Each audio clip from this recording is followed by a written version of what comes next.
soil by putting plaster on it always.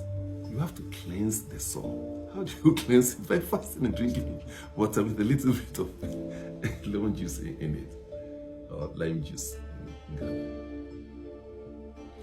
So all this is to say that by cooperating with nature, we can avoid many diseases. We can also read into the mind of the infinite, what it is doing for planet Earth.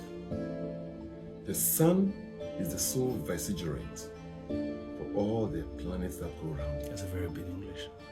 The sun is the sole deputy, all right, of the universe for its planet. Everything is a living thing. There's nothing like no living thing. How do we humans think that the earth itself is no living, and it gives us food, which is what gives us life is life. That's right. And the earth cannot give us life without Mars, without Pluto, without Jupiter. The solar ecosystem has to be there for the earth to be there where it is. If the moon moves, the earth will move. We are finished. So everything planned as it is. So what gives you life is life. So the moon is life. If the moon is life, the moon is God, or part of God. But the universe as a whole, the sun is the sole deputizing for all of its planets. And every planet has a season when, so to say, the sun goes into impregnation with the planet, transmitting of universal life energy to the planet. And there are beings on every planet. The fact that you don't, what radio stations do you have here? Melody. Yeah, Capital. The fact that I'm not hearing Capital Radio now doesn't mean it's not here. It is here. It is on a frequency. Life is nothing but energy, frequency, vibrations. Your body is nothing but energy, condensed, gathered in energy.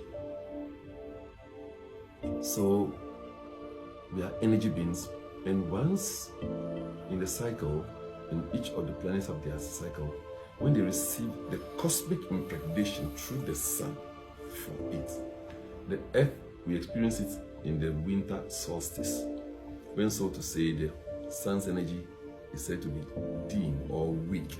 It's not dim or weak, it's in impregnation period with the earth. And that's just what you have to do too. So when the sun's energy is weak, let all of your human energies be weak and then rise with the rising sun. That's why in ancient days, when you were much with nature, they put all of their gods' birth dates on the day the sun rises. Osiris was born on 25th December. How do you call her? Horus, Dionysus. Yeshua was also put on 25th December by Rome, Constantine. All right. So the reality is that there is transmission of energy. And if the dominant energy of humanity right now, for example, is anger, hatred, fear, war, strife, energy is energy. It's neither good nor bad. And life doesn't know anything good or bad. We are concerned about us living a life that reflects our highest ideals. How do I know the highest ideals?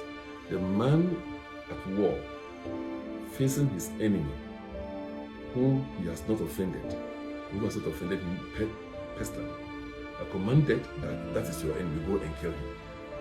The two persons facing one another, they have one prayer. Let this be over so I go home and have peace, love, joy, harmony. It's true. They're all praying the same prayer. Meaning the core desire of humanity is that. Even in the moment of war, it is the prayer we are praying. Can't we have common sense? Right. So because we're concerned about having that, we will have that.